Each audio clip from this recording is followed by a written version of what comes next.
into. We just show up one day and we're like, look, man, we just couldn't afford to pay you. How about this brisket? Yeah. He's like, look, man, that ain't gonna work. No, we're gonna get a call Sunday back. Yeah, we're interested in the show. No, we don't want you. We just want Raul. Yeah, right. Yeah. Well, I think like when society breaks down, like brisket is going to be a currency. Like hey, we don't own cows, dude. we're going to have to like barter that. We're shooting other people's cows and dragging them off. That's not a good thing. That's how you get killed. I don't know. Is that rustling? We don't want to rustle. Yeah, we're walking around with like wrestling. I think you can get shot over that or hung. Still today in Texas, I think that's still on the books. Yeah, cattle rustling. Yeah, don't steal cows. Yeah, you can't do that. I mean, you just go to jail or something. But He says you get hung. well, it's on the books, but they don't hang anybody in They Texas. might. You don't know. But just hypothetically, if brisket was a currency, Yeah. are we talking like one slice of brisket? Is that like equivalent to what kind of trade, sir? what kind of services are we trading? More, please. Depends upon where the world's at that More point, brisket, right? please. Yeah, like if I had like a plumbing issue and I had a plumber come to fix said pipes or whatever, and it's like that'll be 20 brisket slices. No, hold on. You're like, hey, look, you got it out, and you slice one. You're like, is that enough? You go to slice another one. Is that enough? He just It says keeps going. more. Yeah, right. I like that. That's weird. Well, cheers to that. Yeah. Hey, Grabbing the Brisket podcast coming in. We're not coming from down under, but we're fixing to be visited down under by Jess. It sounds really good the way you said that. Like, Yeah, it's she's really in good. Texas. She is. She lives here. Right. She's right. Texan. She's from under? Probably shouldn't say anything. Texas down under, under from. Less is we more. don't even know. Less is more. We're not even talking about that. Leave that in there. Yeah, we do. We have a really good show planned for you guys. We do have Jess Pryles, Hargrove Carnivore, coming up.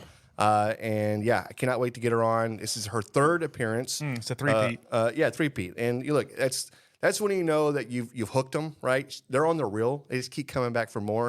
And I'm hoping to have a really good conversation with her, a really good podcast. And I think we're going to dive into more of just, it's easy to ask all the basic questions. We're going to get into more of Jess, so Get to know Jess for that's sure.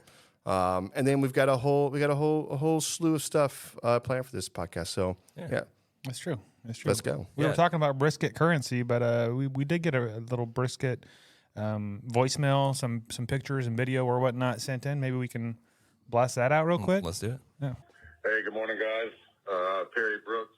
Hadn't called in a while, man. I just want to let y'all know that I don't know if this is a win, a fail, or just a good bit of information. But smoked an A9 brisket. John, James, y'all already know about this, but I did it in a pit boss, and I came up with an idea of wrapping it. I guess we all three came up with the idea of wrapping it in butcher paper. Well, at the meat market, we didn't have any butcher paper. So the only paper I had was wax paper. And I know you're not supposed to use wax paper, but, I messaged y'all and figured that if I flip it and put the wax outside, then it should be okay. Come to find out that it did work. It was very moist. Moist. Yeah, it worked. I'm not a fan of a pellet smoker. I'm a stick burner. Always will be. But I sent y'all some pictures, and, you can use wax paper to wrap a brisket as long as you flip it and have the wax outside. So take a look at the pictures. It looks good. The bark wasn't there because I feel like that it couldn't penetrate because of the wax. But A9 brisket, for most people, they would like it. Little bitty smoke ring on it, bend test, hold on its own test. The flavor profile I didn't like, but then again, I'm cooking with sawdust. So there you go, guys. Merry Christmas. Y'all be good. Jan, you're a little bitch, baby. Always, man. He is the best. Oh man, Perry. I thought you said I'm cooking with sawdust. Perry. Listen, I love the effort. I've actually thought about this for a long time. Does wax paper work? And would it just shut off the backside? Does it seep into the paper?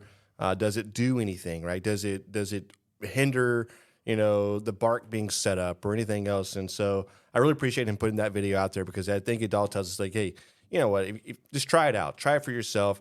I mean, obviously, was it A9? Was it A9? That's a gorgeous brisket. A9 brisket. And it's very fitting because I did see the tag on that thing, and it is Australian Wagyu. Yeah. So and maybe that's something that we can bring up to Jess, because I know we've had this conversation on the podcast many of times, talking about how the grading of prime nowadays looks very different from the grading of prime previously that we've seen. Like 10 years ago. 10 years ago, 5 years ago. It just seems like the prime briskets were a lot more marbled than what they are now. Yeah, and they're lumping it all into prime at this point. Something, I don't know. How it grades, or are they softened a little bit because of the constraints on the markets, right, and how much they're having to produce, and it's the demand. How popular so high. how popular barbecue is. Mm-hmm. Barbecue it's not even at its height right now. Think about that. And they predicted, like, I was reading a few articles today in spare time, and it just looking at how many restaurants opened up, and the article, I think it was a Texas Monthly article, it was like maybe 4 or 5 years ago, but the writer was saying, I fear one day, that I won't be able to make it to some of these restaurants because they're going to close before I get there, or you're not going to have this type of food or whatever. He said, but in reality, you may have 100 plus locations closed in the next 5 years, right? He said, but in the next 6 months, you're going to have potentially 100 new restaurants. Right, they're open popping up like crazy in 6 months. Yeah. So that's how popular this really is. And I don't know. I think it's definitely speaks volumes to what that does to the meat market, what it does to ranchers, what it does to the quality. And it's like, how can you just keep raising? Are you butchering earlier? Are you letting them get to the marble stage they need to get to? I have no idea. I don't raise cattle for a living. Yeah. But maybe that's something that Jess can chime in on. Yeah. Even just Snake River Farms, it seems like and I'm not going to say quality. I'm not saying their quality is crap. It's good. But their quality seems like it has changed just a little bit. And maybe it's just what we are receiving versus what is being put out there because I know they do contracts with certain barbecue restaurants where they get the golds, they get the really prime stuff, and then when you order one for when we do competitions, it just has not been the same as we've seen before in the past. There's a little more hit or miss. Well, the secret to that is, in just talking to some of the guys, is obviously you can't go in and order the 14 to 15 pound You gotta brisket. get the biggest one. You got to go all the way in, and that's what tells, like, and that's one of those things, like when you're ordering that, because you cut it down to people a small amount of people are ordering that size of brisket, right? Everybody's trying to order the 10, 12 pound or whatever it is because it's more affordable, right? You can buy that for 140 bucks, but trying to order the 20 plus pound, you're paying $270 for that brisket. Think about that, $270 for a brisket, but the damn thing it's like butter. Yeah. So, I mean, do you even have to cook it? I'm just kidding. You have to cook it. You probably should. You should probably cook it. It'd probably be better. It cooks itself. Just don't put it on a pellet grill. Yeah. Just kidding. Yeah. Right. Yeah. I don't know. We'll get into this, We'll get into it. and hopefully, I think over we start traveling more and more places we go to and see.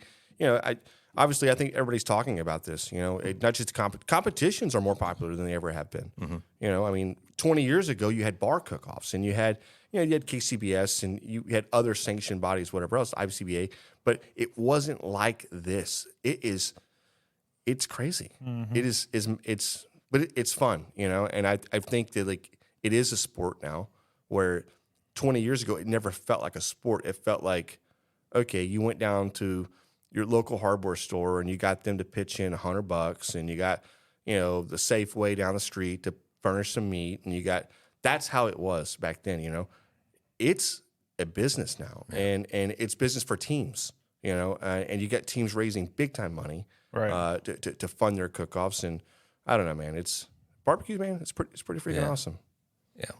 I think there's a way to level everything, level the playing field, Yeah, and control it, kind of like they do at the steak cook-offs. to where they provide the meat. This is what you cook and go at it. As opposed to this team over here I can go out here and buy We're rich. $300 We're briskets, rich. Right. and I'll pick from the best. We've and then talked the about rest this goes before, whatever, right? but Like, yeah. did a cook-off where we provided everybody a choice brisket, and that's what you cooked, or a select Wow. brisket. Or I think whatever. you got to do. I think you got to do a better brisket. Well, than as that, I everybody's think. doing the same thing, I don't think it matters. Well, no, I agree. You gotta have a lot more skill But to make a really like- good select brisket. I like good brisket, so Okay, if you're judging it, yeah, it needs 100%. to be. Okay. So I mean, like if that's the thing though, we could do it right now. We could set up a competition right now and say do I don't know a 30-team invitational only, and we provide I don't know every team gets one brisket. You only provide one because in steak you get two, but obviously it's a lot more expensive to do 2 briskets. But you could provide 2 briskets and do a snake method and say you pick your briskets out here. I don't care what you cook them on, whatever else, and here's your window and go start. And that's a timetable that you know. I think you have teams that check in and they go, I'm going to cut the damn thing down to a 1 foot by 9 inches or 11 inches, and I'm going to cook that one piece. And you have the group that goes in and cooks the entire packer, Right, whole right. thing. And so one group cooks their brisket in 6 hours, and one group cooks their brisket in 14 hours. You know, I mean that's Yeah. I don't know. It'd be cool. It'd be cool to see. Yeah. We'll get into another episode, but let's talk a little bit about. I've had 3 days off, man. It's been beautiful not having to go to work, just doing whatever I wanted to do for the last 3 days. It has been fantastic. I really love getting up in the morning, being able to make a little breakfast for the kiddos, send her off to whatever. But then after that, it's like, what do I do? What do I do with my life? So today I met with John. Me and him went out and had a little lunch. It was really nice. We had a little lunch. Really had a earlier. good time. We actually That's went good. to 2 different taverns. And Right. it was pretty cool. Right. Oh, it's so fun. I just We didn't invite you, Jan. Yeah, but, you should have hit me up or something. We could you could have went with us. I hit you up the other day, and you're like, I'm in Colorado. Well, I was in Colorado. It was Monday, by the way. Yeah, I was not home. I like how Monday you're busy. I'm washing my hair. Friday you're out bar hopping, having your best life. By the way, I called you earlier. Did you? Yeah, we talked. Oh, yeah. we did. You were backing up your travel trailer, saying I gotta get the trailer out. I've got to get all cleaned up. I got a busy day today, and then immediately that's followed up by you two guys are at Little Woodrow's off of 45, having the best freaking time of your life. just checking it out. Yeah. I'll tell you one little funny story there. Is like, obviously, they don't have a full kitchen there, but they do have a slider burger bar. That's, I think it's 5 p.m. and later. But you can get pizza and you can get some subs or whatever. So I was like, all right, let me dial into some Italian sub. I think it was like some type of turkey sandwich. I was like, money, let's do that. But let me get no cheese on that. And then it rolls back, and she comes back like maybe 20 minutes later. It was probably shorter than that. It's like cheese. She drops it down. There's cheese all over it. Just melted like provolone or melted pepper jack. And I was like, dang. Look good. Roll back over. I was like, hey, I asked for no cheese. She's like, they put cheese on that? I was like, oh, that's got to be someone else's order. Meanwhile, I've already like opened it up. And I've Fingered already it. like peeled the cheese back and just like, oh, no, that's definitely cheese. And then put it back. And then she's like, oh, that's somebody else's. They gave you somebody else's. So she picked it up and she rolled right around the corner on the other side of the bar. And we lost it from there. I don't know if somebody else got it, but I was like, John, is she giving somebody else think that? she gave it to someone else. I just fingered all over that thing. I was like, okay. But she did come back with the sandwich. It was great. John ordered like a friggin' large pizza. No, it was labeled as a flatbread. It came out. It was like seriously like probably a 14 16 inch. inch. Yeah, 16. Yeah. It was huge. I was like, what? I ate 2 slices Yeah. and left it in the back of James's truck. Yeah. I don't feel bad Ask for either him- one of you. Ask him what was on the pizza. I don't care. I don't feel bad for you guys. Great. You got some cheese on your sub while you were just hanging out. And, oh, your pizza's too big. Wow. Ask him what was on his Wow. pizza. First world problems, all I'm saying. What was your pizza? Just some ham and some jalapeno and whatever. What? Go ahead. Yeah, it was good. Really good pizza. What was it? They had good pizza there. I Pineapple. thought. And pineapple. Yeah. Oh, you had pineapple on your pizza. Pineapple. You like ham that? and I jalapenos. love jalapeno pineapple. Yeah. Oh, that's nice. Good. Yeah, it's weird. It's got a cool texture to it. Were Feels you like- expecting him to totally jump down my throat? Kind of, sort of. That's weird, James. Yeah. Guess I mean, I don't eat pizza, so I It's can't like really kinda, like sorta. engage. right now I'm in- just trying to. can't really engage into that thing between you guys that y'all have with your shared love for pineapple pizza. But hey, y'all do y'all. Yeah, I know we are. And listen, right now, anything you're going to tell me in a second, I'm just going to do the opposite, and vice versa, James. So I'm not going to do what you think I'm going to do, right? Freak out. Yeah. It'd be nice to get a call. That's all I'm saying. I did talk to you. Remember we talked? You're talking about the camper. Yeah, that's right. Yeah. I got you. Yeah. Okay. Cool. I had to get off the phone. I was leaving. I had to go gotta see James. I'm fixing to leave in a second. Yeah. Whatever. No, it's cool. I actually want to go there. I heard the place has like some 200-inch televisions or something. Huge. It's huge. Yeah, they're Huge TVs. It's a lot of televisions outside, right? So it's big, huge outdoor park And a big slide. and a big slide, which is weird. You keep saying that. Well, there's a slide at the bar. I think it's cool. What does that mean? What does slide mean or bar? Is the bar upstairs? And but No. it's like a 2-story slide. Like the ones you see at the fair with the multiple lanes, the whoop, whoop, yeah. little You, bumps. you jump in the potato sack and just like Yeah. Like for kids? Yeah, but it's for adults. No kids allowed, I Right. guess. you have to sign a waiver to Yeah. partake. Alcohol and a 2-story slide sounds phenomenal. Oh, another one fell off the side. We did say they have 0 injuries so far. They just opened up like a month ago. Right. Yeah. Huh. Good for them. They'll be tearing that down soon. Hey, you know Exactly. what? Broke my arm. Sign a waiver. I love that. That's great. You know what? That's how we are as a society. Like, here, you could do whatever you want. Just sign this. Just don't sue me. Yeah, you can't sue me. Sorry, I got his John Hancock on that motherfucker. That's the American way, right? Or the ever way, because if you don't, you just get sued. Yeah. What would be the worst currency to be paid in, meat-wise? Meat-wise? Frogwa. Pate. Escargot. Pate. Wait, what is pate? That's like mushy something. It's or like other. looks like cat food. Yeah, that's what it looks like, but I don't know what It's it like is. It tastes like cat food. It's like bro. duck. It's like ground up duck or It's like something. duck liver? I think it's liver. What's frogwa?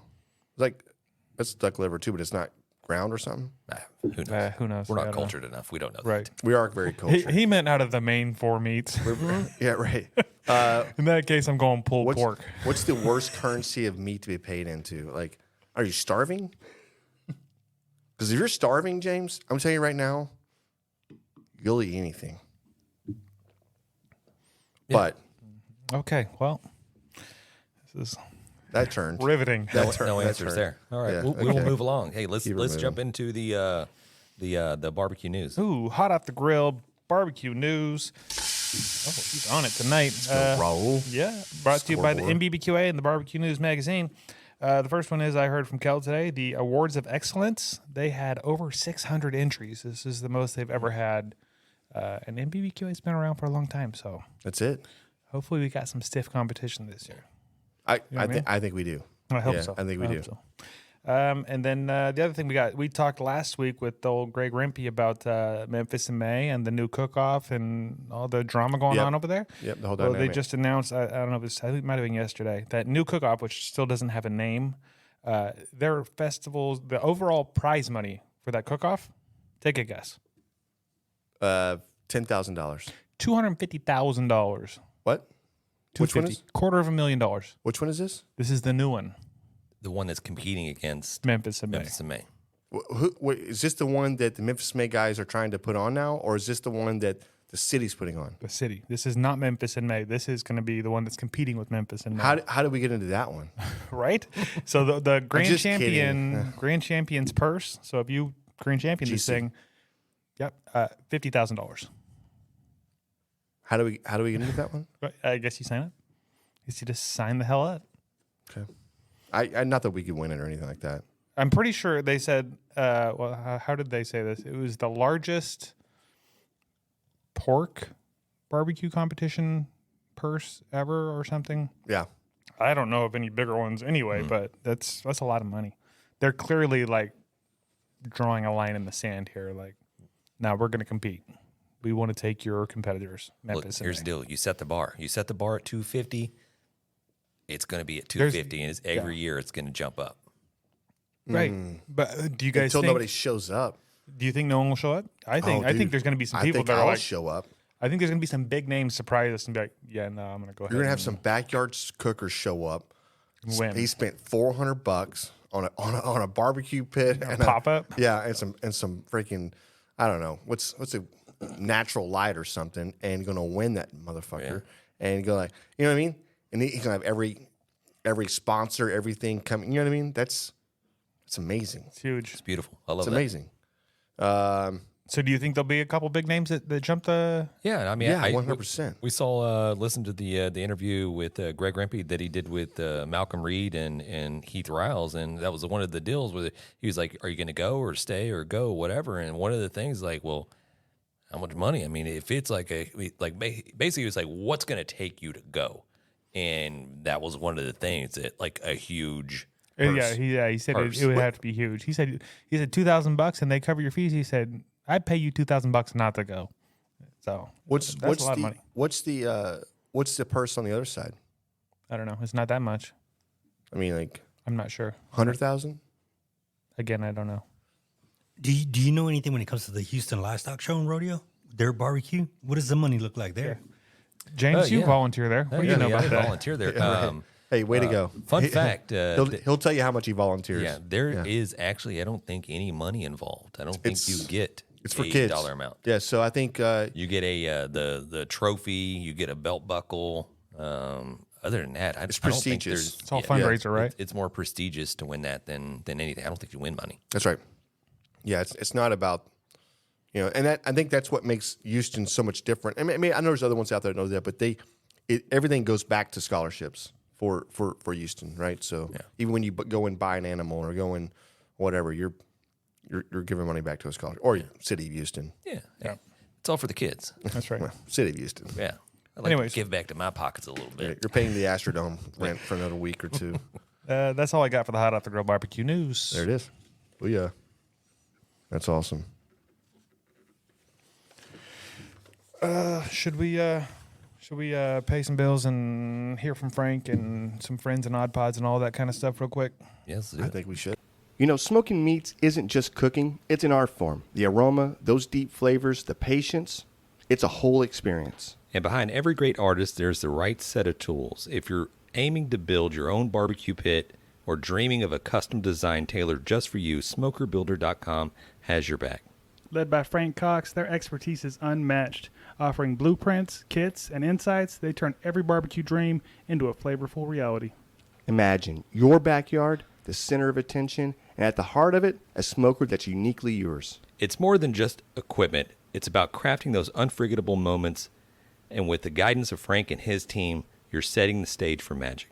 So whether you're a seasoned pit master or taking your first steps into the smoky world, head over to SmokerBuilder.com, fill up your carts, and be sure to use the promo code GRABTHEBRISKET in all caps to receive your 10% discount. Smoke on. Threw down some ribs last night, used the Chicks That Smoke spicy rub. Mind blown. Dude, that's what I'm saying. Like the Chicks That Smoke spicy barbecue all-purpose rub, dude, it is a game changer for sure. Yeah, if you folks have not given it a shot, you need to. Honestly, your barbecue will thank you. Chicks That Smoke, it's at SUCKLEBUSTERS.com. Whether it's a casual backyard grilling session or high-pressure world barbecue competition, one thing's certain.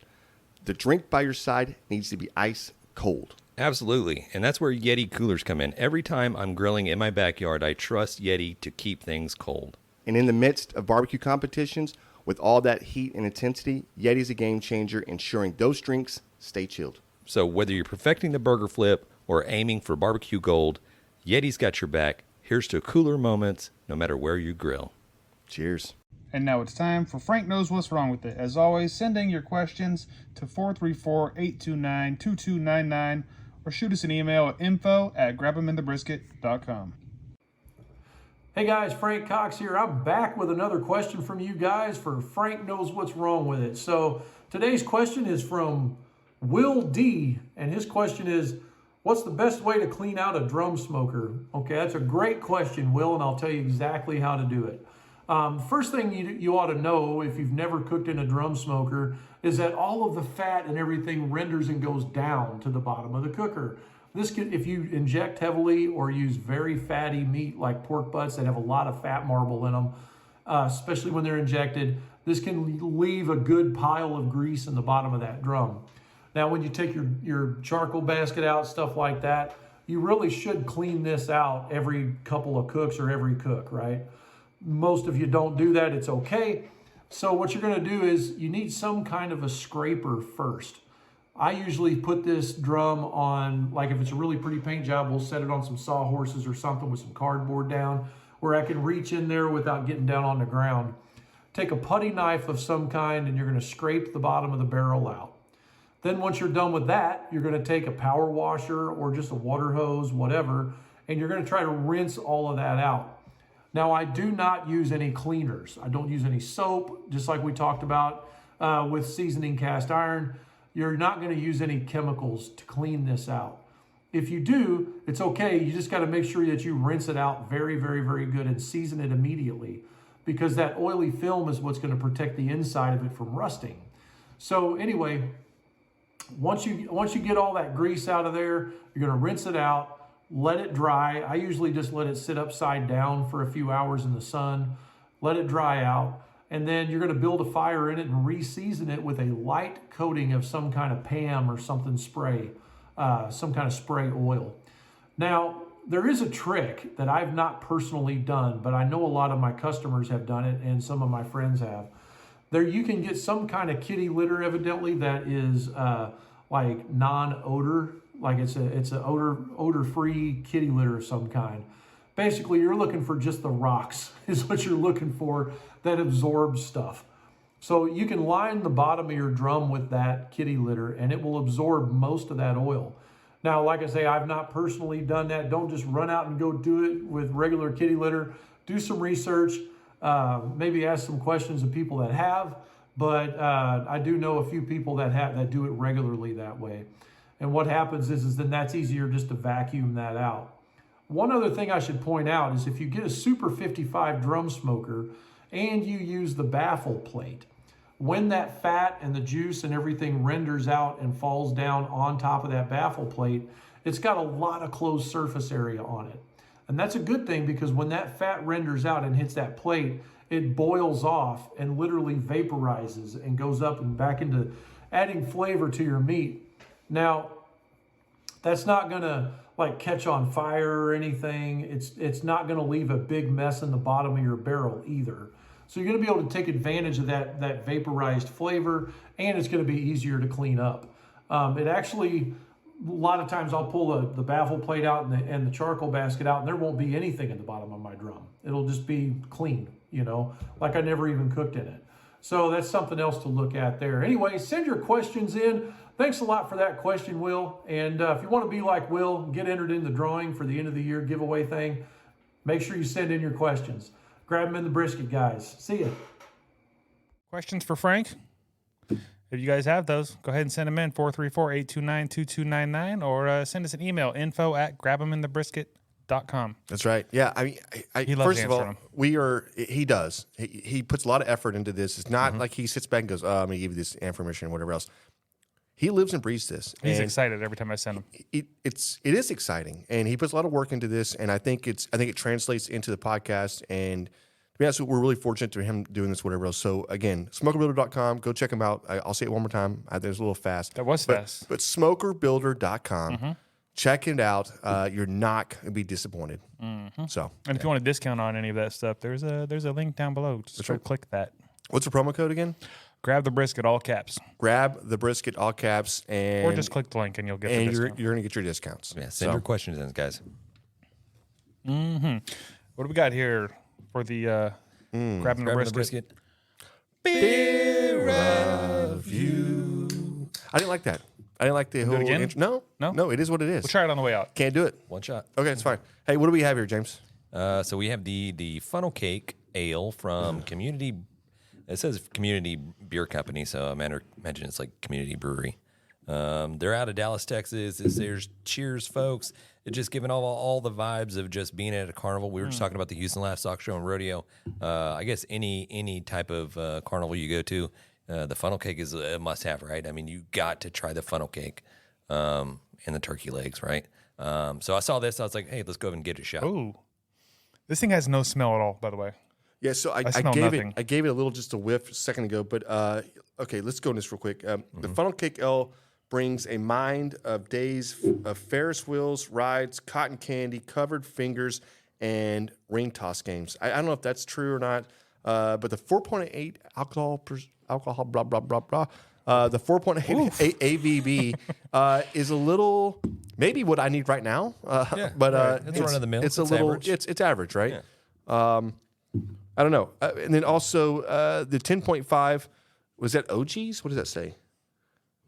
Original gangsters. Yep. They're 10.5 original gangsters, I believe that's what that is. 10.5 OP. No, OG.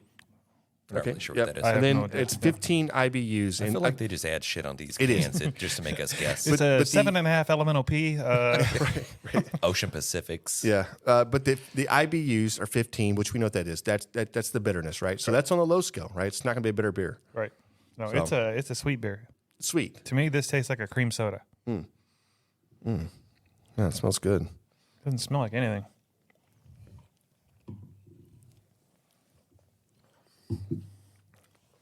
It's like powdered sugar. Yeah. It tastes like cream soda to me, like totally. A little bit of alcohol, but it's mostly just cream soda. Yeah.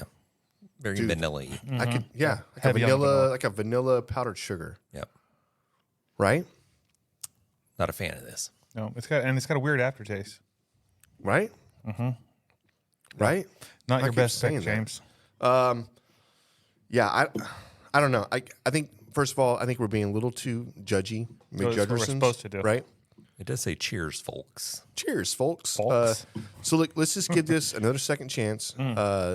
We should shotgun one of these. I'm not doing that. Okay. Let's take a big drink. Okay. Okay. You first, John. Now you second, James. Okay. Yeah. Oof. How's that? It's what it is. Okay. You Yeah. ready to rate it? Yep. Okay, go. I'm gonna go 5.2. It's not the worst thing I've ever had, but it's not good. You know when you drink something, it gives you that little Yeah, shiver it's in at the the back. end. There's something at the end, There's like something little to. almost stale or something. It's a little funky. This thing even good? Yeah, got a little funkiness to it, don't it? No, it's just limited time only. Yeah, I think we're past that limited time. Limited time only. Yeah, 5.2. What do you think, James?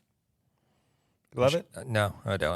I'm not going to beat around the bush here. I'm just going to go straight right in and Yeah. just give it a solid 4.0. It's not good. Don't it's buy not it. good. Do not buy this.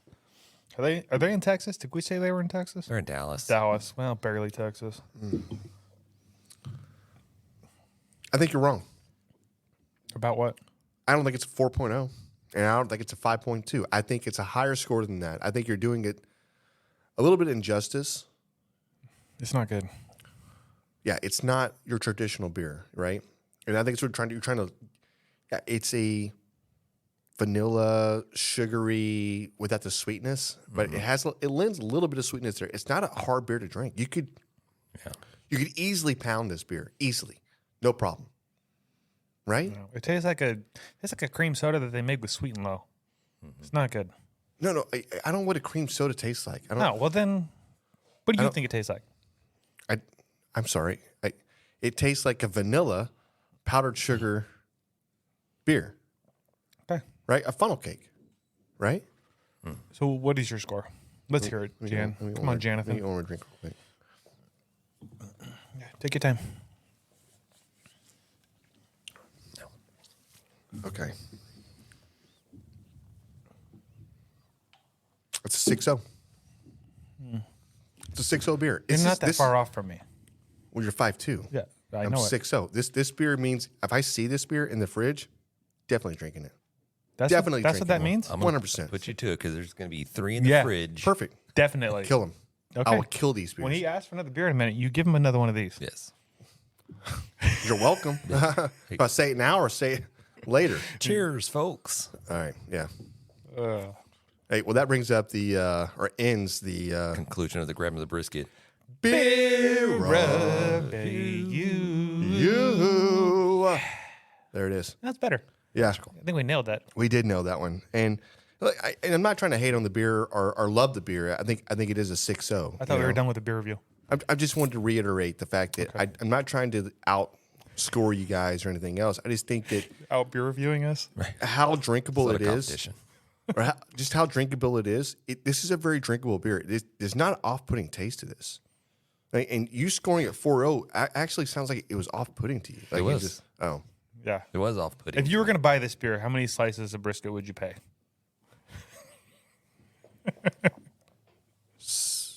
I think A for 6-pack? 6-pack, of course. 6 slices. Oh, so this is a slice of brisket per beer. Yeah. I'll take the 100%. brisket.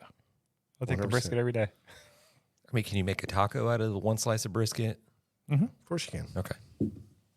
Not a good one. Not a good one. I think you need maybe at least 2 slices. So, just real quick, I know we got a lot of things we got to cover real quick, but this last weekend, we went into a little bit of the Army Navy game that came on Saturday, and here at the Charlie Mike Studios, where we're fortunate enough to be able to podcast at with these guys, it hits home for them, right? These are Army guys, and they had said, "Hey, listen," they reached out or whatever, said, "Hey, maybe we offered. I don't know what we said. Hey, we can cook. We your could brisket. have. We were inebriated. Whatever I'm sure. it was. We can make a brisket for you guys." So James, literally the night before, it's like 8 o'clock at night, 7 o'clock at night, whatever else. We're seasoning up.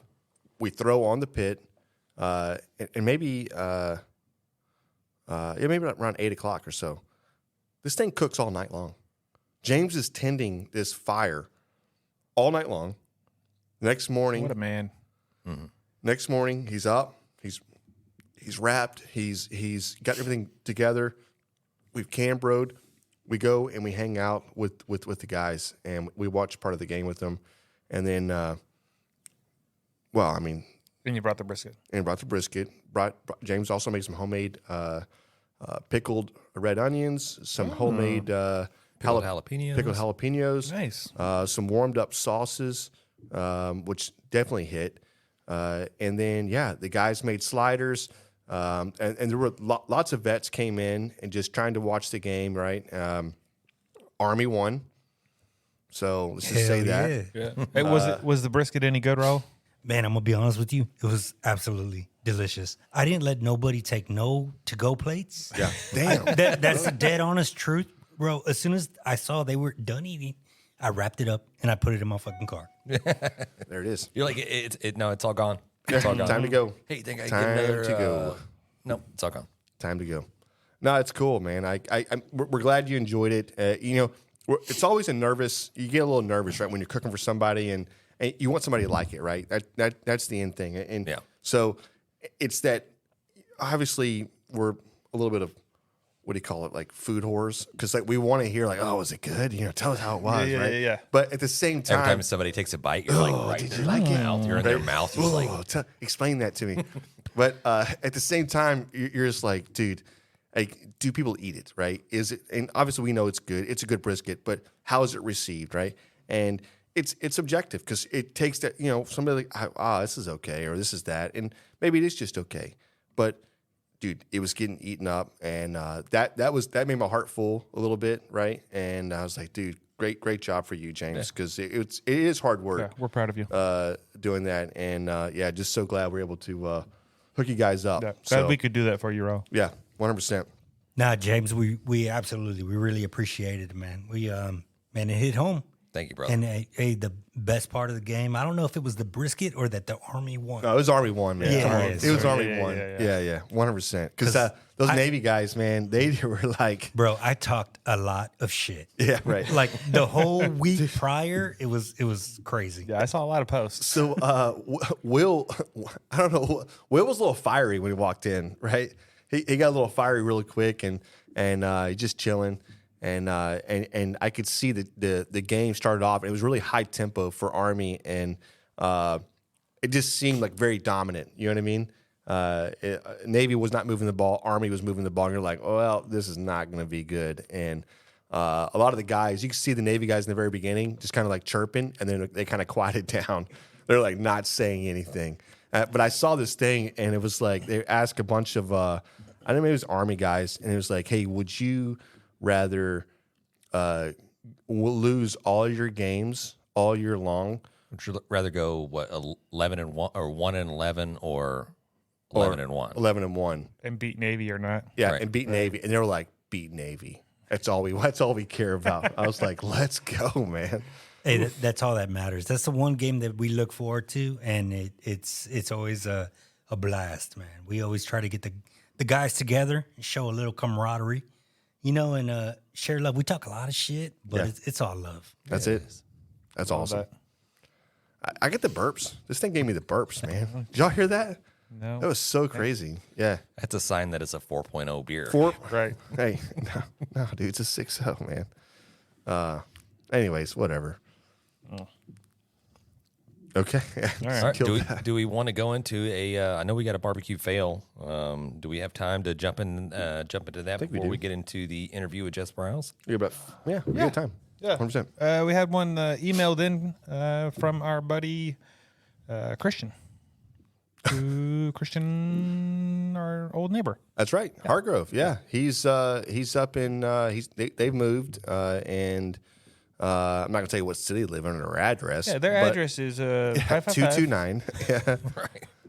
Right. But yeah, so I didn't actually read this, but It looked long. I saw that it was definitely Very long, and I'm going to try to get in this without trying to butcher it and try to. That's why he wants to read it now before he's drinking anymore. Yeah. If there's a lot of just like stuttering or pauses just real or quick, just James, whatever. can we see this real quick? Yeah. So this thing scrolls. This thing is like, I don't know if we want to see you just run through that. Yeah, I want you to read it, all of it. Yeah, word for word if you could. Can I read we just- appreciate it, Christian. Go ahead, chapter 1. Chapter 1. Well, fellas, I've got one for you from your old neighbor.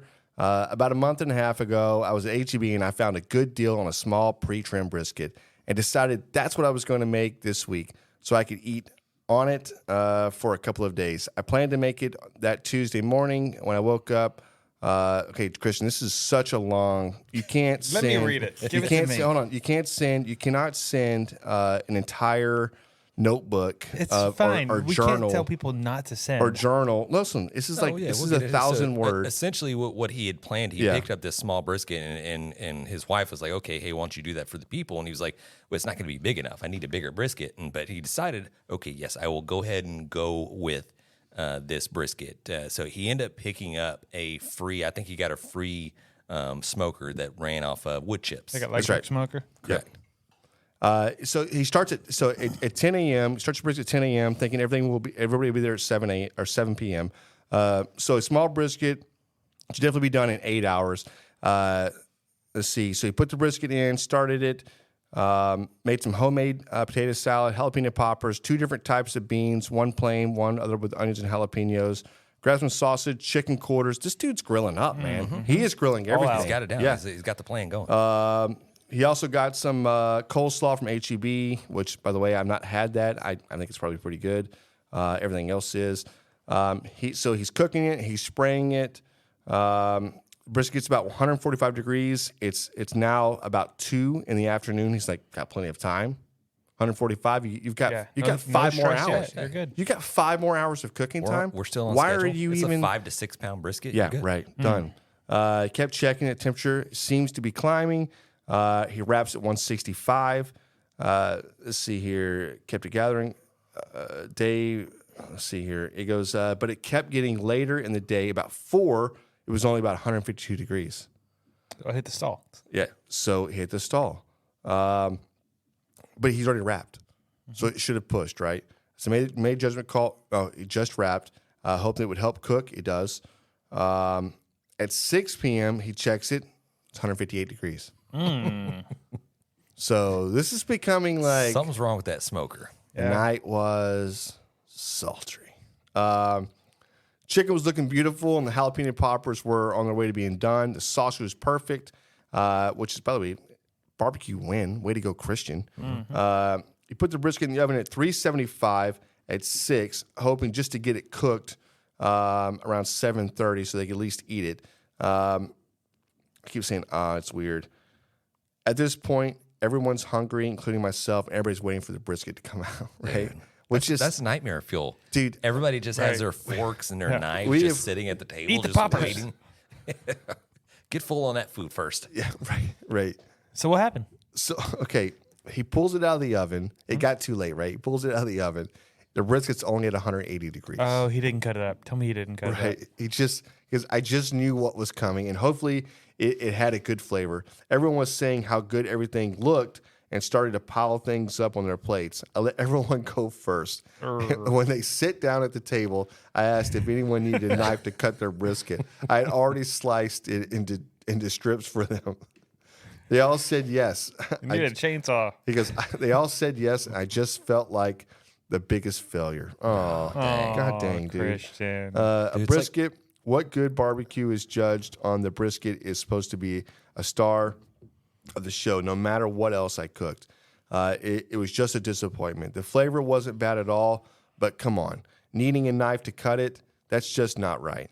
I had gone all out on this dinner, and the one thing that was supposed to steal the show is a complete dud. It's like going to see a band and the openers are all better than the headliner. At that point, you're just disappointed, or at least I was. Yeah. Everyone said it was all delicious, but I just couldn't feel satisfied. Next time, I'm starting it at 4 a.m. just to be safe, and I'll just keep it warm if I have. I'll just keep it warm if I have to for hours. LOL. Drink one for me. I'm at work for another week and a half. He works on a tugboat. But I wouldn't say it like that. But yeah, That's what he does. He has a really cool job. he's a really badass job. No, I don't mind. Did I say it weird? I work think on a tugboat. Well, I work on an airplane. Alex works on a you railroad. don't say. So Well, you don't say. Well, I work- Planes, trains, and automobiles. Exactly. Let's go. and boats. You don't say. I work on an airplane. Sure, I do. Right. Okay, say it. I work on an airplane. I work on a desk. Okay. Yeah. Hey, Right. say it like the way he stupid. just Yeah. said it. Can you say it the way he just said it? I work on a tugboat. Say it. I work on a desk. Okay. F both of y'all. Yeah. Okay. Anyways, listen, Christian. Don't feel too bad. You won. Yeah, Christian. Thank you so much for sharing. Next time, we don't need to see a 1,000-word essay. But, dude, I think the story is better the way you sent it. You know what I mean? It lends to the whole authenticity of it. And it's a big thing, right? It's a struggle. You think an 8-pound brisket? I think it's a flat, right? That he purchased, pre-trimmed flat or something. But even at that point, it's not. You think no big deal, and then this comes up, It's gonna right? cook quicker. And you're cooking on a different piece of equipment you're not used to. Yeah. There's something happening, and I think it happens to everybody. We've all been there. Thank you so much for sharing, and sharing is caring. And just let you know, you are entered in our end of the year giveaway. Right? You might be the last entry, actually. He might be. Yeah.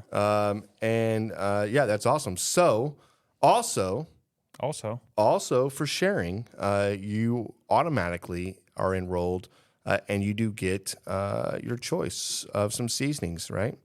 So, Come on. Okay. Don't stop Yeah. now. all right, yeah. So, hey, congratulations, Christians, for your choice of seasoning at SUCKLEBUSTERS.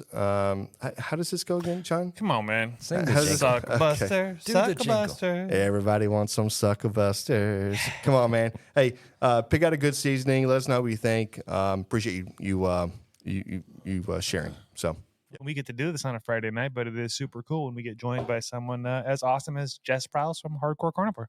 I know. No, This you're is right. So normally we've done this on a Thursday night, and it's like for some people, not John or James, they don't wake up at 3 o'clock in the morning or 4:30 in the morning to go to work, right? Well, I do 4:30. I do have a 40-hour week job that I got I'm to do. telling a story, and I don't Okay. need you Sorry. coming in on this, okay? They don't wake up as early as I do, and it shows, right? And it's the bags here and whatever. Yeah, you Doing this do. on a Friday night, Look this like is shit. so good. I feel so energized. I've had such a great work week and just grinded all week, and now it's time to let loose. So Mhm. How was your week, Jess? My week was great. I got caught up after being in Vegas last week for NFR. So Yeah, I it's a saw big it. hurdle towards the Christmas finish line, you know? Yeah. that's you were awesome. doing the what do you call it, like the outfit of the day things on your stories. I was following along. That was cool. Yeah, fuck it. You know, why not? Yeah, right, No, right. I thought it's super cool. Like, because normally we see like recipes and squirrels. I love it. Well, that's the thing. Like, I feel like rodeo is very adjacent to barbecue lifestyle. Oh, You know, totally. it's certainly Texas centric. And I usually don't get to wear like that kind of stuff if there's any kind of cooking involved, you know? So I was like, great, let's diversify. Yeah, no, definitely. So what did you think about the NFRs? It was awesome. Like the whole Vegas, but like feels like it turns into Fort Worth. It's just Yeah. like it's crazy. Everyone on the plane is wearing at least one hat. Everyone in the hotels and the casinos are all decked out, and the actual rodeo is great because it's like the best of the best. So it's a really interesting rodeo. Yeah, 100%. And I think, obviously social media has gotten, TikTok and everything's gotten so much bigger the last couple of years. And I always tried to watch a little bit of the NFRs, and I guess maybe being from Texas or being, growing up in areas that were kind of rodeo towns, or even, going to college up in Stephenville, which is a rodeo town, right? So that always kind of hits home when you see it and whatever else. But this year, I think it seemed like it got way more coverage this year. I know there was some things going on and whatever else, what they had to halt and postpone and whatever, but still, it got so much more coverage, which it just kind of shone this really big light, and which is it always has it, but it just seemed like you just had a bigger light this year to it. So it was awesome. It was awesome seeing everything going on. So I was yeah. It was fun to be there. Trust me. Yeah, it's on our bucket list. I've never been, so definitely a bucket list for me. She's right though. Like every time, I feel like I'm always flying during NFR, and the planes are always full of like, where do I put my hat? Where do I put my hat? For I don't sure. know. I guess All the girls, like some of the guys too, but all the women take multiple hats. I took 3, which was not fun, but it was worth it. Yeah. But it's not the easiest thing. There are girls who drive there because they take 5 pieces of luggage, which is just nuts to me. But like, that's the next level. Honestly, you could probably book like a like Motel 6 somewhere and just pretend to do outfits of the day. No one would know that you weren't in Vegas. That's fine. You guys should try that next year. we should 100% do that. Yeah. I'm not listen. I'm not doing that because I'm the idiot that does it in front of the motel with a sign outside that says it's in Texas or somewhere Pearland, else. Texas. Yeah. I'm not that creative. I couldn't. Yeah, it's fine. You see the NFR sticker that's on the Yeah, video. right. That's I may awesome. try this. I don't know. So what have you been up to, girl? Oh man, what haven't I been up to? It's been a hell of a year. Yeah. I spent the last couple of months filming a TV show that's coming out next year. So I unfortunately can't talk about the network it's going on yet or the name, but it is 10 episodes and we've been doing some really cool shit and I've been really involved in the actual show itself. So usually it's kind of like it's a pretty amazing situation, honestly, because usually when you get a show like that, there's some executive going, this is what it needs to be, take it or leave it. And you go, okay, because, it's great to have a show. Sure. But I actually got to have a say in this. And it's a combination of like hunting and visiting ranches and obviously cooking. So, it's meant to be quite different from what you can get on social media because why would you want to do something that you're already doing, right? Yeah. Right. That's definitely. super cool. And what network did you say it was on? Can't say that. Yeah. Can't say that. Guys, Hey, come on. That's right. Hey, nice. Come on. Hey, Hey. literally not my first rodeo. What was the name of it again? But what was the name you were calling it again? Nothing. Yeah. No, it's not That's it. That's that one. That's it. Yeah, that one show. Well, Yeah. you know what? Hey, congratulations. Yeah, we're gonna on- watch. Thank on- you. Yeah, we'll definitely watch. Hey, so, and I know you don't want to go a lot into it, but and you've done this before, right? You've been on TV and whatever else, right? But how was this different compared to anything else you've been through? That's an awesome question. So, I've done stuff like I was a judge on a show in Australia called Aussie Barbecue Heroes. I just did a show this year in New Zealand called Cooks on Fire, which is like MasterChef for all barbecue grilling. And they're just very typical, formulaic, like, let's see what the judges think. Yeah, Team, right. I thought your sandwich was great. A little dry in the middle, but really great effort. They call that the shit sandwich, right? Like compliment. Yeah, Right. compliment. Yeah. Or it's like a competition show, or like I've judged on Beat Bobby Flay or Kids Barbecue Championship, that kind of thing. What makes this different is I mean, first of all, I'm in it not just appearing as Jess Pryles judge for a small amount of time. It's very much my humor and my raw self. Like, I was gonna say warts and all, but that does not sound the way I wanted it to. It's more like my humor's in there. I don't always get everything right. There's some moments like, there's like some hunting moments that are pretty tense that don't always end up the way that we want, and we're not trying to pretend that it went perfect every time. So I kind of like that aspect of it too. Yeah, more of a realness to it. Yeah, very much so. I think the point is, especially in the current climate that the crazy social media climate that we're in right now, which is so different from even when I met you guys way back when. There's so many people, and it's so easy for a lot of people to get an audience these days. It used to be much more difficult to get numbers and to get influence. And I think that anyone can deep fry a brisket. Anyone can use meat glue to stick, a cow's head onto a sheep's body, whatever the fuck.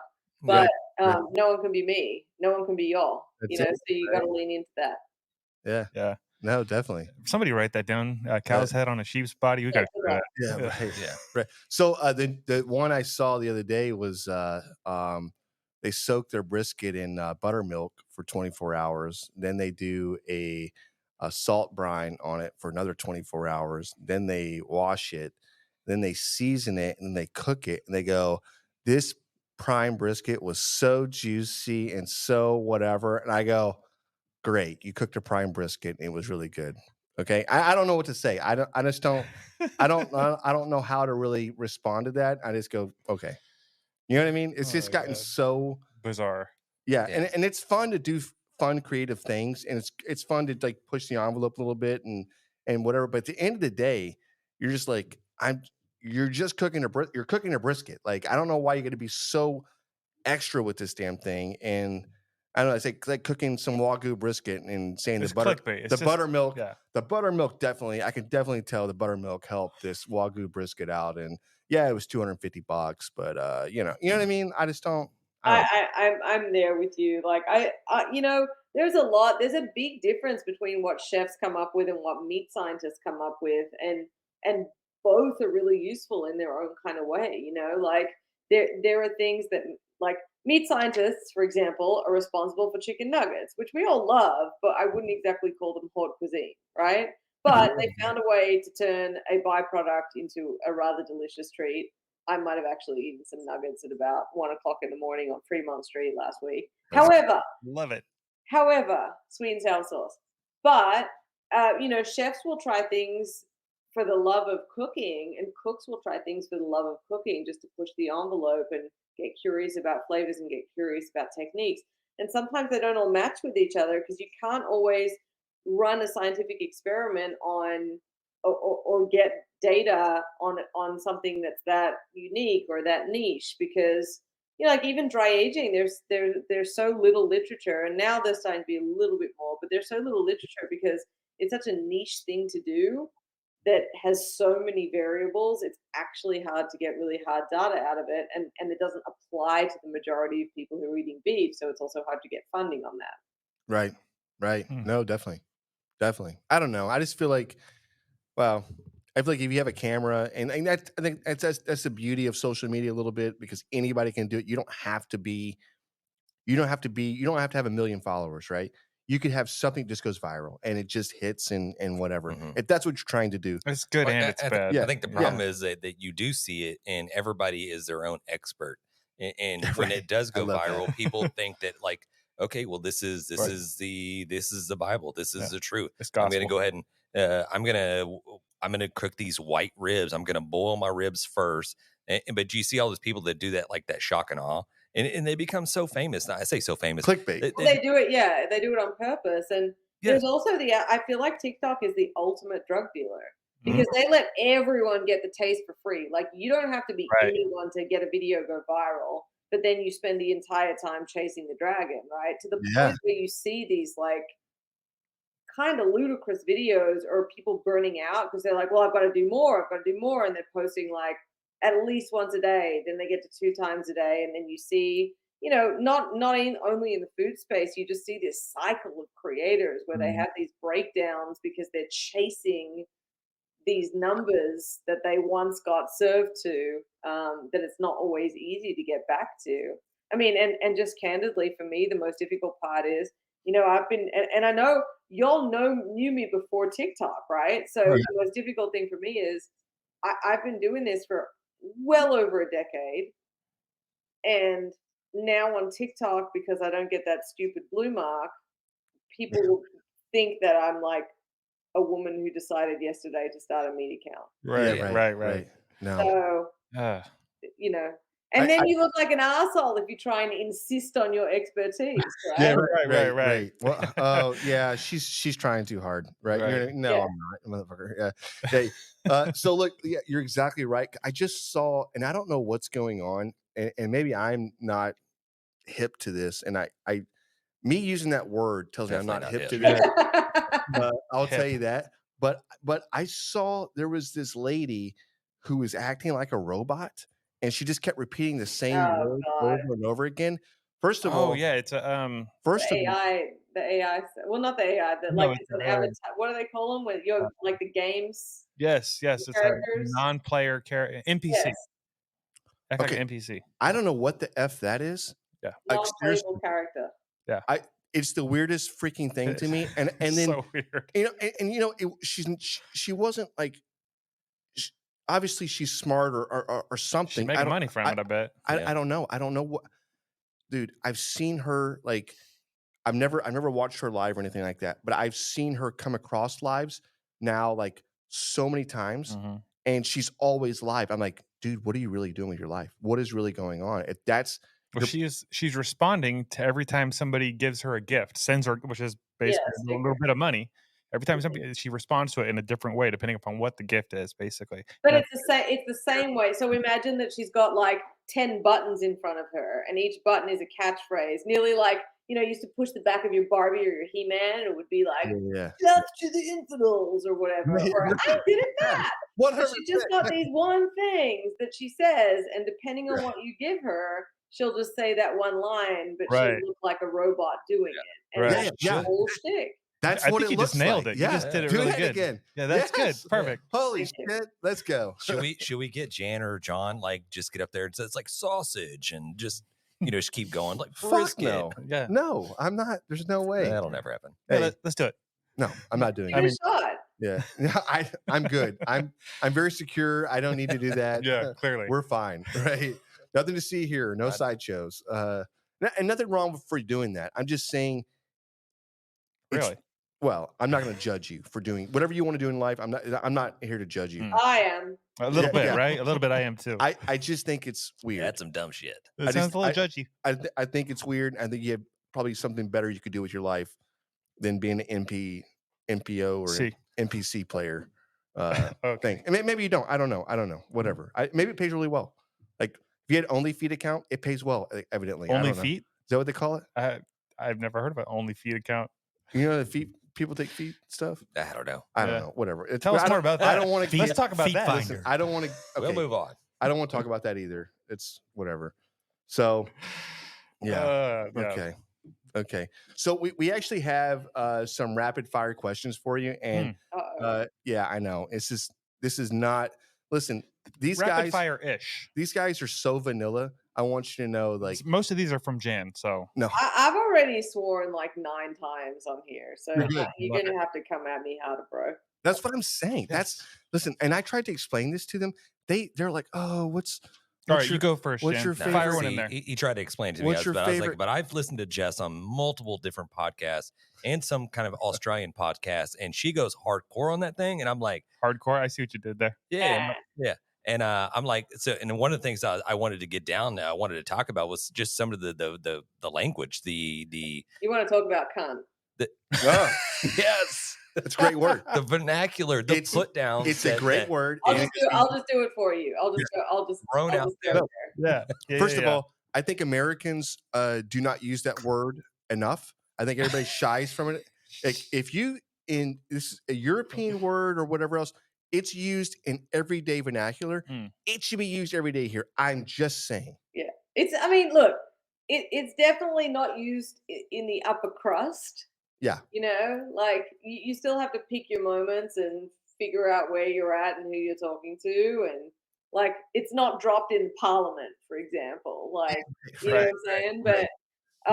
But it is definitely more used, and so it's not as shocking, I guess. Yeah, right. I think it's more here though, right? Here you're like, ooh, what's going on? Yeah, I mean, it's still not great there. Like I said, it depends who you're talking to, but it's definitely more. But it's the way you say it too, right? Well, it's because we don't really pronounce our words entirely like you guys do. I was gonna say Yeah, I you have know. to use an accent. I'm pretty sure. Yeah. Yeah. We have accents. Do we? Yeah. Sure We we really do. do. Do we? Yeah. You Is it guys- how bad do we sound? Seriously. You're gonna sound like idiots. Yeah.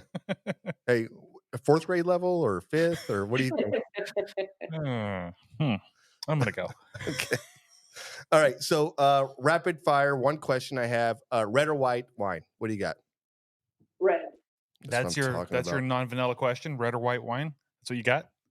No, it's not. It's just a warm. It's a teaser. It's a teaser. It's a teaser. That's a warm brother. up. I don't That was good. I liked it. listen. Okay. That was 5 drinks ago and 3 hours ago. Okay, Okay. you're lucky I I have a good remember. one. You're lucky I I have a good remembered that one. Christmas dinner time. Are we doing turkey? Are we doing tamales? Are we doing a classic Christmas dinner? Or are we mixing it up and doing something? I'm not doing shit, and let me tell you why. There it is. First of all, I'll actually be in Italy for Christmas, which I'm stoked about. Let's So go. I'll be having bistecca fiorentina on Christmas at like this super famous steakhouse, which I'm very excited about. But if I am home for Christmas, it's Chinese food. Chinese. I love that. I'm a tamale. Yeah, we usually do it on Thanksgiving and Christmas, and it's just glorious. And you order heaps because you plan to eat it for the next 2 days as leftovers. Yeah. So you get all of the things. Although, if you are planning to order Chinese food on Christmas, let me tell you that you better be like on that phone, like old school Ticketmaster when the tickets get released, Right. like at 5 o'clock when that place opens, because by 5:05 you will not get through to that phone for at least another hour. Yeah. That's so good. Yeah, that's like Christmas Story, right? That's a The tip. whole duck, and they chop the head off on the table, and the kids are all like, "What the hell just happened?" Well, no, the dogs ate it. Huh? Oh no! No. Oh yeah, They go out to dinner. Remember? Oh, that's In the right. Christmas That's right. Story. I don't know. Yeah. Anyway, I watched that movie. But I think I'd probably have beef. I would probably do prime rib if I were cooking. Yeah. And also, just to be clear, it's because I do so many big format roasts. Like I've cooked 3 prime ribs already in the past 2 months. I'd cooked 3 turkeys by the time Thanksgiving had happened. I've also done 2 smoked tenderloins. Yeah. Like, I'm just missing the partridge in the pear tree. Yeah, right. So, and so we don't really. So a turkey, okay. Thanksgiving is always a day that we kind of go out for and we cook, right? Like James and I are twins. We cook, right? We cook for the whole family. Yeah. For Christmas, it's like our day off. Yeah. We go and order. We go order tamales. We go pick up Nice. fajitas, and yeah, we bring that back, and that's what that's our thing, right? That sounds great. Yeah, it's so good. And here, down here, we have such a really probably anywhere in Texas, but Well, maybe not North Texas. yeah, I don't know if Dallas has good barely tamales. Texas. Come on. I don't think Dallas has good tamales, but I will tell you that Houston's got some badass tamales, and we have one that's been off for. Apparently in Friendswood area, it was Tamale Man, and now his kids are taking it over. They're phenomenal, right? And talking about a line, be 200 people in line every Christmas waiting for tamales. It's that every single day. It's that good. But I love the idea of that. I love the idea of just like a lazy morning with just snackables the whole day. 100%. Yeah. That sounds really good. Yeah. No, that is the life. Yeah, that's kind of our jam though. That's kind of the I don't know. We just don't really want to do anything at all. Like zero, zilch. Don't make anything. Nada. Yeah. Watch football. There you go. Yeah. And therefore, here's the key, guys. If you're not making anything, you're not cleaning anything. Yeah. That's right. That's right. That really is the worst part. So we spend like 2 days before every refrigerator we have is completely cleaned out. Because we know we're going to order so much food that we're going to stack everything in there and like outside fridge, inside fridge, garage fridge, everything's getting just piled in. Yeah. It sounds like you've got this under control. Yeah, for sure. For sure. Okay, next question. What do we got? We got all kinds of them. How about this one? If you had one superpower, what would it be? And this tells us a lot about you, by the way. So be careful. Yes, this is. Yes. Can you give me 3 choices? Okay. Okay, hold on. Are we going basic here? Nope, hold on. Oh, damn. I want to see where your head's It's at. obvious. Yeah, see, I There's like how we're doing this back there's and like forth, but flying. Well, there's obviously, super invisibility. strength, invisibility. no, Like X-ray vision. nobody wants to be invisible. That's a pretty good one, I think. No, I wouldn't want to be invisible. I think that's pretty cool. I think super strength. I think you got to go flying. Yeah, obviously. Super strength. I'm going super strength. That's the easy one. Yeah, I think you I can't- like the idea of, first of all, I like the idea when people don't know that, you've got the ability to crush their heads between your fingers, Yeah, and you just know that, so your you can use confidence somebody's level. life, right? You just, Yeah, just like when you look at someone in the distance and go squish. Yeah. Like you're doing it in real life. you really do it. Yeah, I would do super strength. And then if people do know you're super strong, like imagine the fear that you instill that therefore commands instant respect. No, yeah. You're a tyrant. I could see it, right? There you go. Yeah, that says a little something, doesn't it? right. It does. Yeah. okay. Just- I think also like it's a product of being a 5'3" female married to a 6'4" guy, Yeah. and I'm sick of asking him to hand me things down from the top shelf. All right, John. What's yours? Out of those, what would yours be? I honestly thought invisibility was super cool. Like I was like, I can do that. That's pretty cool. I guess I'm. Are you like robbing banks or what? Yes, are we doing? of course. I'm using it to take advantage of people. Because nobody obviously. sees a bag of money walking out the door. Right, Like, exploding good luck on that money. one. Yeah. Never. You're gonna get shot in the. Yeah. No, you put No. it in your mouth and you can't see it. Yeah. Great. You're invisible. The money's not. I would say I don't super know. strength, great. Flying, I don't know what it is. I've had dreams about flying my entire life, even as a kid. And I'm gonna share this because it sounds so stupid.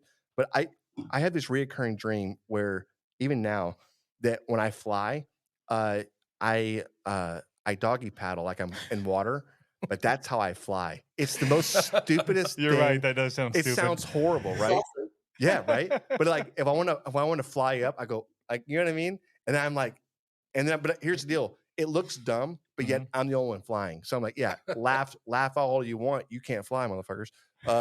But teleportation. I'm not gonna lie.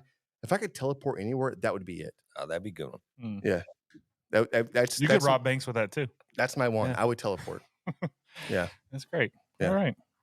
Okay. James, you want to pick one of these questions? I would, yeah. Well, my superpower, I would probably pick something dumb that would be completely useless. That you're waiting.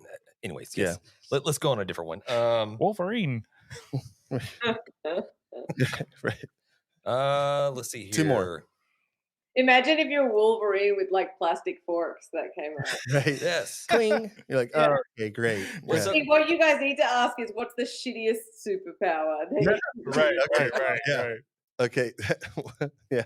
I actually like that. That's great. So we talked about on the one of the podcasts that I don't remember. I think it's Flash or something that there's one of these movies where you had this big explosion. Whatever you were doing at that time, you kind of, and you got hit by this mass radiation cloud or whatever. And whatever you're doing at the time, that kind of helped create your superpower. So if you're like swimming in the pool, all of a sudden you became like A dolphin. Aquaman. like whatever. Or Yeah. but then we kicked it around. It's like, what if you're doing really something shitty? You know what I mean? Like Right. You're on the toilet. you're on the toilet or something. All of a sudden it gets hit. It's like, what is your superpower?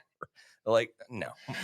That's how we kill the If you're conversation. on the toilet, your superpower would be making people's feet turn pins and needles. Yeah. Oh yeah. I feel like it would be something like that. I'm trying to take it to a slightly higher brow place. Thank you. Thank you so definitely much did. for Yeah, because Maybe that wasn't keeping appropriate. it above board. I Yeah. apologize. No, that's good. Yeah. That's good. I was thinking something crappy. Mm-hmm. Yeah, right. Get it? Yeah. No, we get it. Okay. Yeah. Hey, you want to tell us one of your jokes? You have a joke for us, John? Oh yeah, did you hear about the kangaroo that wore glasses? He had to go to the ophthalmologist. That's so dumb. Get it? Yeah. You know how many times he's worked on that today? I said it at least 7 times on the way Yeah. here. Oh, really? I thought that would have been the first. Yeah, right. Well, I'll work on Hey, it tomorrow. We'll do it again you know next time what? you're on. Hey. Okay, I'm gonna go. Thanks, guys. It's been a good night. I love it. No, this is John. John is he's the king of dad jokes. And you don't do it so much, Because I don't remember them. Like, right? I have to alcohol. plays a part in that. But yeah, but you always come up with something just dumb. Yeah, Yeah, 100%. I think we're all good at that. Yeah, we are 100%. Okay, last but not least. Oh, here's one. Do you watch Australian football? I don't, but my husband really likes it because I made him go to a game when we were in Australia. It's so good. It's very fast paced. I'll give you that. Yeah, it's like basketball and football and soccer, rugby. kind of rugby, right? Or hear me out. Yeah, it's just its own sport. No, it is. It is its own sport. It really is. But it definitely got borrowed from a lot of other sports, I feel like, right? It's actually been around longer. Has it? I don't know. I made that up. It's quite old. It's actually based on Gaelic football, which is an Irish. What? Yeah, Gaelic. Oh, Gaelic. Yeah. Not garlic. Not garlic. Garlic football. It's not an Olive Garden thing. Right. Yeah, I'd be great at that. Yeah. Yeah, it's based on Gaelic football, and it's very. They don't wear any padding. It's very fast. It's very quick, and it's. I just never got into it. I was always like more interested in American football. Yeah, because it's cool. And it is cool. Super cool. Also, Texas is in the playoffs. Texas, like the Longhorns. Longhorns. Yeah, they sure are. So I know that you're going to go for the Longhorns because right? Why would you not? And the championship is here in Houston. Oh, okay. Yeah. So they play in New Orleans for January, the first game, January 1st, The playoff game. the 31st. Is it 31st or the 1st? Whatever it is. Whatever. Yeah. They play, and then if they beat Washington, which by the way it's whatever, they're here in Houston. So all right. If they go, are you going to come to the game? It's very possible. Let's go. It's very possible. Sure. Yeah. So I actually told James that he didn't realize that the game was here. And I'm already looking. I'm like, if it's here, I'm going to buy tickets. I've got to go to this game. It would be pretty cool. I didn't even know what date the playoff is, like the big championship. January 8th. It's on a Monday. Yeah, that's going to be tough because I've got brisket camp that weekend in College Station. Oh yeah. Damn. Yeah. Well, I will take a picture. Yeah. I'll just rub it in. Wave from the crowd. Yeah. Right. Right. Way up at the top. Yeah. Right. I know, right? Because look, Texas, if anything else, when the Longhorns are good, like it's a huge deal, right? Going to the playoffs is a huge deal. The Longhorns are going to the SEC next year, and I think it just sets them up, just being whatever, right? They've been recruiting so hard from that, but just getting there a year earlier than what they anticipated, or 2 years earlier than what they anticipated is this is going to be big money. This is going to be hard to find tickets. You're going to pay out the wazoo. I probably can't afford to go to the game without trying to do a second mortgage or something. But I think it's going to be as that, and November 30th next year is going to be pretty aggressive to get tickets to. Yeah, 100%. So I think they'll be on par. Yeah. I don't know what November 30th is. I'm sorry. Who are they playing November 30th next year? I have no idea. You just you're just going along. I agree with you. It's I'm assuming you're going to say like A&M. Correct. Okay. That's kind of what I thought. I just want to make sure I wasn't just like agreeing to something that. No, it's the first time they met in like I don't know. 12. Is that how many years? Yeah. Oh, that'd be good. Something like that. It's going to be massive, and unfortunately, it's a College Station. So. Yeah, that's all right. That's all right. Hey, have you seen a game at A&M before? I have. I actually was at the Bama game this year. Okay. And my husband's an Aggie, so I've been to Kyle Field twice, and it's funny because both times that I've been there, I've done something at the game, like once with HEB, once with the meat science department that got filmed and put on the big screen. Oh, nice. So I've told him that, like, he's like, this is fucking ridiculous. I went to school here. You don't even like the school, and you're on the fucking like Jumbotron every time you come to an A&M game because I'm batting 2 for 2. Let's go. It's like I paid actual tuition here, and I haven't done that. Right. So you got to bring him with you. You got to look. Come on, let me throw you a bone. Come down here. Hold my tongs. Let's get you on. Let's get you on over here. People they just like him for his mustache. He's fine just serving that purpose. It's a killer mustache. Come on. Pretty good. I don't know what it is, and I think it's my dumb luck. I have been fortunate enough to be on a few of the games, and I don't know why, right? So one year I talked so much shit before we went to the Texans home games, the opening game, and I for like 2 days prior to that, I talked about I'm going to be on I'm going to be on the news. They're going to show me the news. I'll probably do something. I just kept talking about it. I don't know why. Maybe you manifested. I don't know. But somebody walked up to me while I was at the game and like, hey, there's a news reporter over here. They want to interview somebody. Do you want to be on this? And I was like, yeah, I'd love to be on this. Totally did a whole news report. I went to the Astros game not too long after that. I made a comment about I'll probably be on the thing. I'm on the Jumbotron. The KISS camera came on. I had people say, dude, you're on the KISS camera. It was so cool. Who were you there with? You don't know her. It's fine. That was my wife. What are you talking about? And then, I was in an airport one time. COVID. I'm a dumbass. The COVID restrictions just ended, where you have to wear a mask on a plane that day, and I'm flying, and there's a news report going on. I'm walking through the airport, and a guy goes, "Hey, sir, can I talk to you for a second?" And I looked over, and I was like, "Is that a camera?" And I was like, "Yeah." I was like, "I love to do this."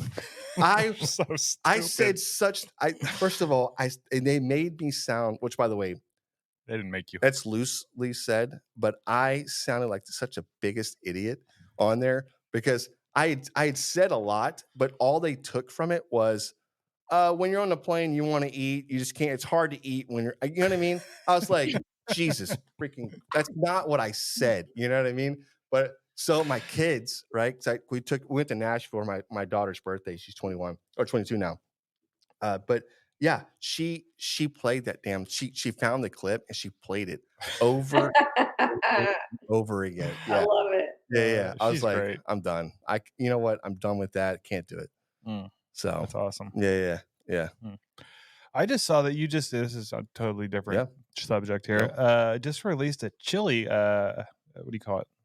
Not recipe, chili mix. It's been a big year. We've done the chili. That's the first time we've ever done that, and we did a really kind of small release just on our website just to see how it would go and how it be received. And probably our biggest thing this year is the sausages that we released at HEB, because it's the first time that we've ever gone into. I was going to say fresh meat, but technically it's not fresh meat. It's processed meat, but you guys know what I mean. It's the first time I've gone to the meat side, not just the seasoning the meat side or tools for the meat side. So it's been a big year. Yeah, it's been cool. Have you guys had a chance to try the sausage yet? Every single one of them. 100%. Yep. What's your favorite flavor?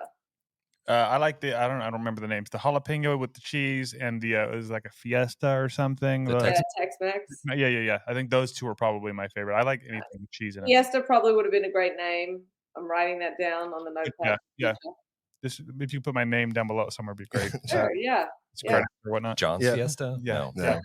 Juan's Fiesta, actually. Juan's. Oh my God, that's so good. That is so good.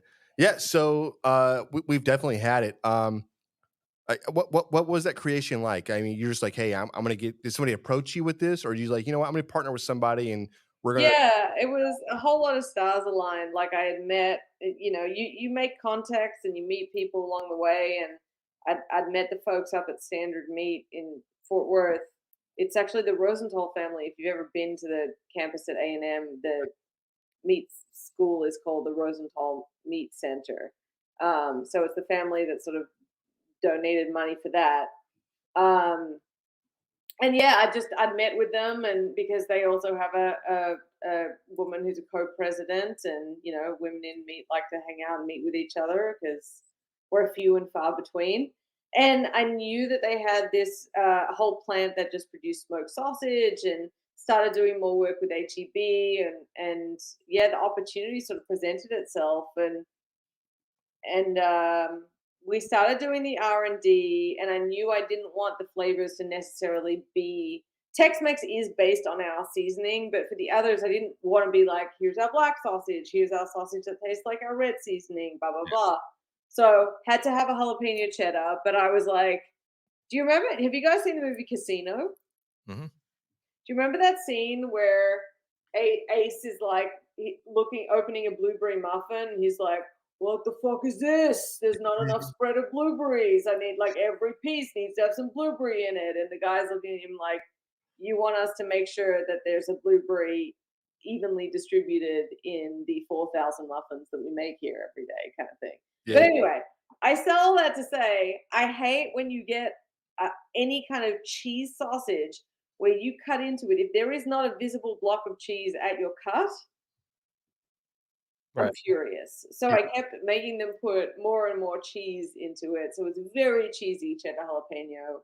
We did the Tex-Mex, and then the other two are based on whole muscle. So prime rib, it's got a prime rib flavor, so it's sort of herby and umami, and it's meant to sort of reminisce and taste like the actual prime rib roast, but it has actual prime rib muscle in there, and our beef has actual brisket in there for flavor as well.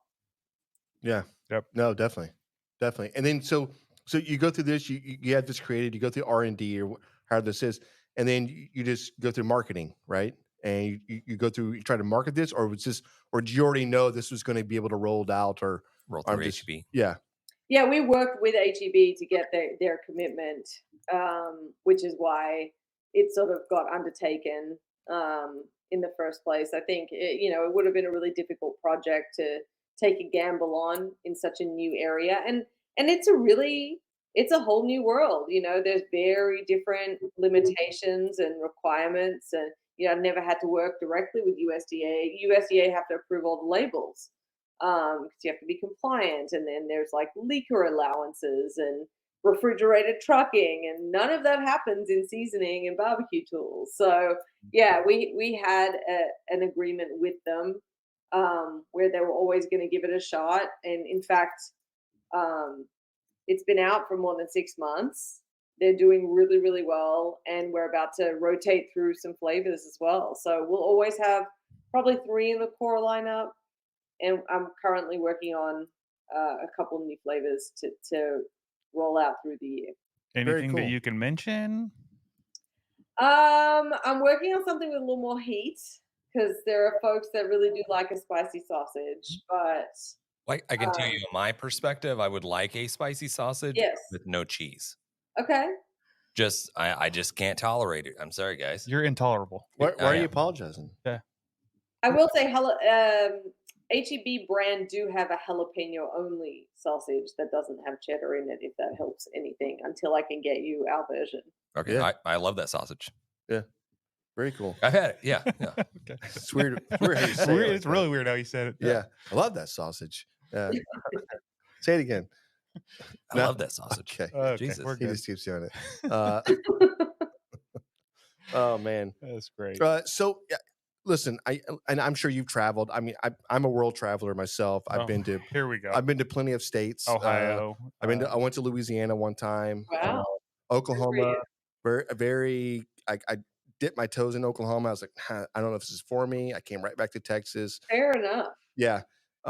So yes, I've been around the block a little bit, but how good is HEB? It's fucking great. Seriously. I don't think Texans realize.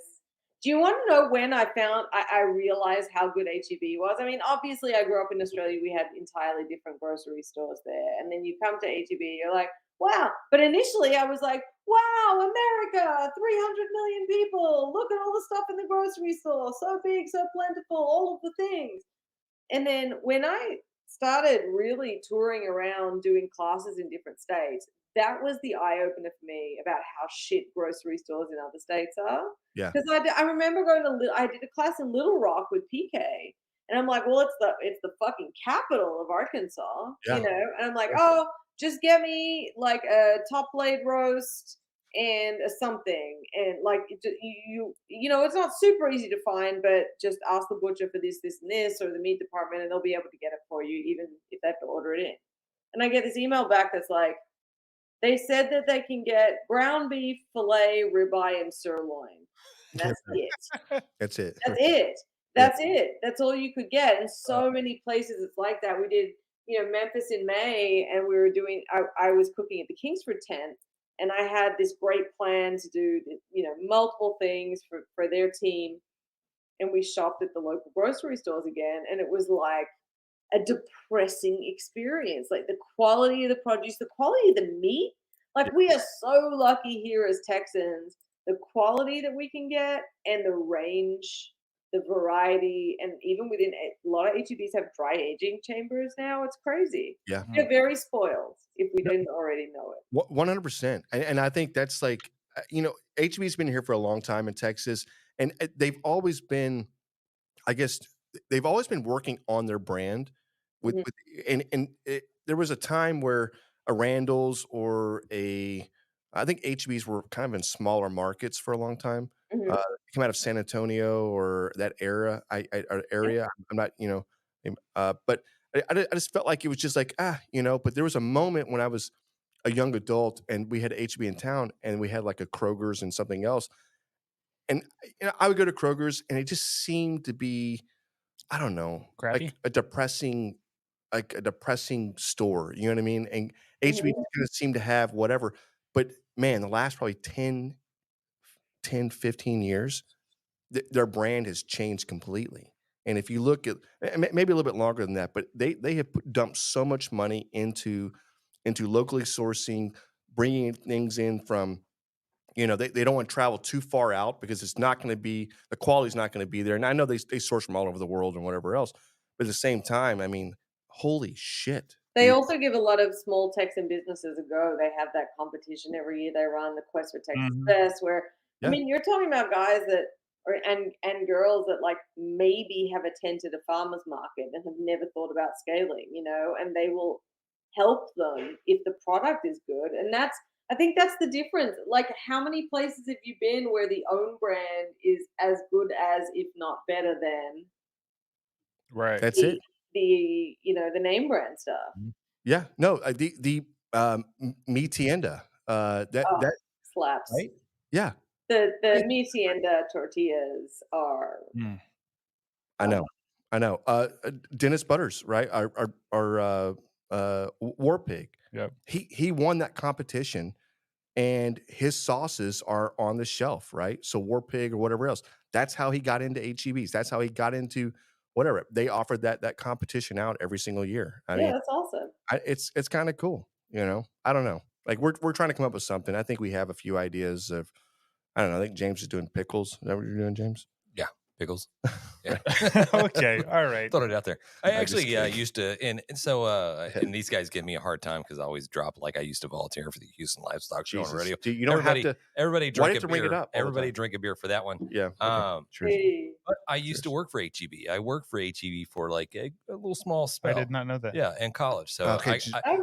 I got the experience of the Harold E. Butts grocery store. I think it's Howard. Is it Howard? Howard or Harold? I don't know, James. It doesn't matter. Yeah. I don't know. I'm gonna go with. I think it's Howard. Can you look that up? Yeah, let me look it up for you. I could be wrong. My son works at HEB. Howard Harry Butts. Yeah. So I was in Padre. I was like 20, 21. Yeah, it's Howard. Howard. Sorry. Yeah. So Thank you for technically, his mother Florence opened it, so it was a woman that started it originally. There it is. Hey, you know what? That sounds about Makes right. sense. Right? Yeah. Booyah. Right? Yeah. But, so we had a group of people we met in Padre, and we're all kids, and they were like, "Man, we were flying over, and we saw this store. It was a Heb," and I was like, "Okay." And they kept saying it. I was like, I finally said, "I don't know what the fuck you're talking about." What's a Heb? And like, it was like, we couldn't figure out what it was. And like, it's like store and like groceries. I was like, HEB? They're like, yeah. And like, I said, you go inside? Like, no. I said, dude, you got to go inside. Yeah. So they went and bought beer. Like the next day I see them and they're like, oh my God, they're from Connecticut. We've never seen anything like this before. Yeah. I was like, oh, okay. Yeah. Hearing people who haven't been here before mispronounce shit is the best. Like we had heaps of Australians come over for our wedding. And they were all like, "Oh, we stopped at Busey's, with the fever." Yeah, right. Like, Hey. I didn't correct them because I Busey like to night. imagine Gary Busey Right, Yeah. with right. white teeth instead of Bucky Beaver out front. Like I thought that works. Right. Dude, Nailed it. so that's another, like, that guy was a trucker that started that. He drove a truck. Who, Busey's? Bucky. No, he wasn't. Yeah, he Making that was. shit up. Beaver? No, not a real beaver. That's his nickname. That's why. Yeah, no, he's the beaver, but he was a trucker. Okay. Yeah, like back like early in his whatever else. He drove a truck and he was like, he stopped it. He always, like, if I rent a place, I would have the cleanest bathrooms. I would have this and this and this and whatever else.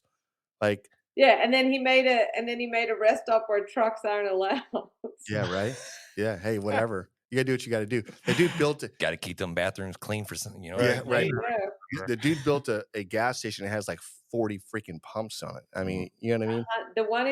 The one in New Braunfels is the biggest. I think they're at 130 or something. That's crazy. Right? It's awesome.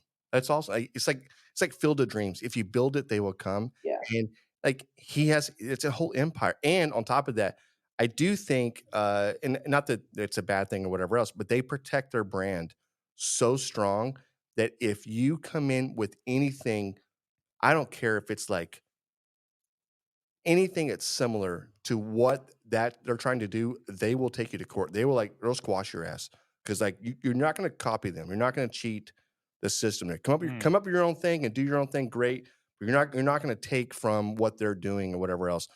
And they pay their people really good. Yeah. You know what I mean? That's just that's their model. Like we're gonna have clean bathrooms. We're gonna have really fresh food, fresh things. Every pump is gonna be available for you. You're gonna have hardcore carnivore there for you. That's right. Yes. It is there. And I was actually getting there. They have a whole barbecue seasoning section set up. Yep. Which is badass. Yep. And tools. They got heaps of stuff. They do. Yeah, it's the best. Yeah. Mm. Texas. Yeah. I hate to do this, but I feel like we've had you on here for a long time, and you have your Friday night to get to. So Dude, I got red wine to drink, right? Let's go. Right, red or white. I don't even think, did we even talk barbecue today? We did talk a little barbecue. bit. Yeah. So I'm sure everyone already knows where to find Jess Pryles and Hardcore Carnivore, but if you want to plug your stuff. Absolutely. You can find me on all the socials, Jess Pryles, Pryles, Hardcore Carnivore as well. A lot of recipes on my site, a lot of recipes on the Hardcore Carnivore site, and they're not all the same. But come say hi. And tell me Grabbing the Brisket sent you. There it is. Yes. Come on. Yes. We'll have links to all that down below too. Thank you so much for coming on again. No worries. It was great to chat to you guys. Been too long. Yes, hey, Yes. thank you. Seriously. You bet. No worries. Good to talk to you. Good to see you guys. Thank All you. right. Have a good night. Bye. Bye.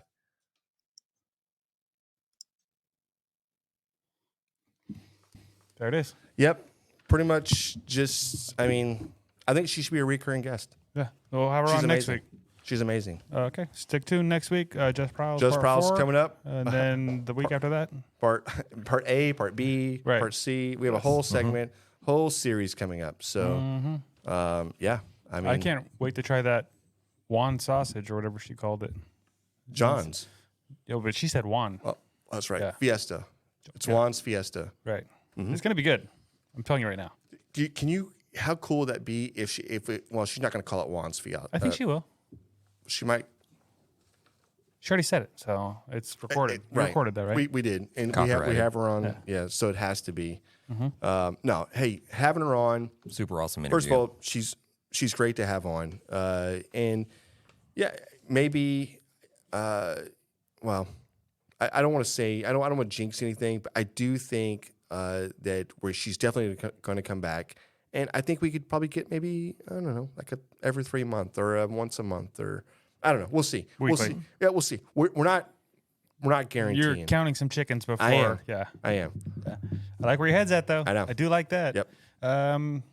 We appreciate everyone tuning in, but if you want to get some Grabbing a Brisket swag, or you want to reach out to us, or any of that kind of stuff, head over to any type of questions. grabthebrisket.com. There's links where you can reach out to us, or you can check out our badass t-shirts and hoodies and all kinds of other shit we got on there. You can check out some of the beers we've reviewed. We've got, You can. we got some of that stuff on there. We've got recipes on there. I think do. we've got some Our Christmas. blog's going crazy. So Yep, we have some Christmas cocktails. I think we have coming out. just posted the pastrami recipe that's on there now. It was so good. Really good stuff. And of course, like James said, we want to hear from you. So if you don't want to do it that way, you can always call in again. That's 434-829-2299 or email us info@grabtheminthebrisket.com. There it is. Dude, that's money. That's magical. As always, the listeners drive the show, right? This is what we're doing. This is what we do it for. So we appreciate everybody that tunes in and listens. Definitely wherever you go, share, like, subscribe, do all that type of stuff. And as always, hey, it's been fun talking barbecue with you. Peace.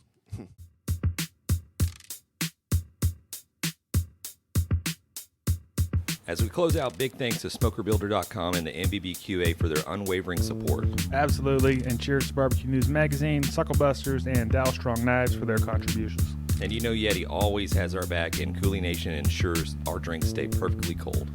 Lastly, props to Cambro Manufacturing and, of course, the Spicy Nut, the Chicks of Smoke Seasoning. Thanks to all for powering this show. Until next time, keep smoking.